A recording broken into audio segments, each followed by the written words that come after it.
This is McCook's Mr. Bill. Honored to have you here. 32 degrees out here at Barnett Park, the sand pits today. But you're here for a story, so we'll start out by saying that I have a very good friend.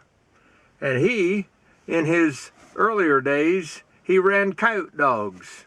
Fancy word of saying that his dogs, basically a greyhound, would chase down, outrun, and catch and kill coyotes.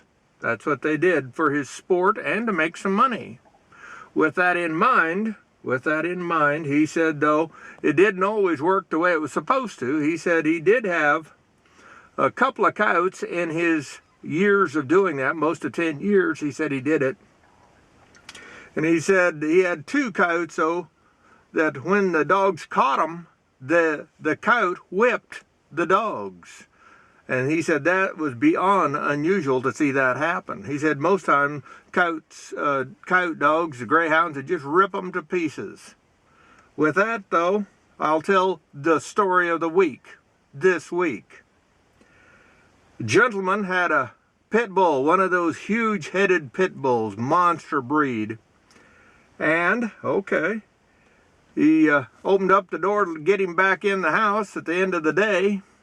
And his old pit bull was all tore up, been chewed up pretty good.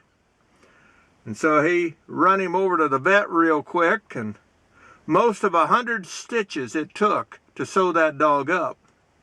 He'd been chewed up pretty good, and he wondered what in the devil happened to him. And so he got the dog home, but he decided, I'm going to check it out. So it was still light, and he walked up the trail, and the blood trail from his dog, and got up there, about a quarter mile from the house, give or take. And he said there was 6 dead coyotes.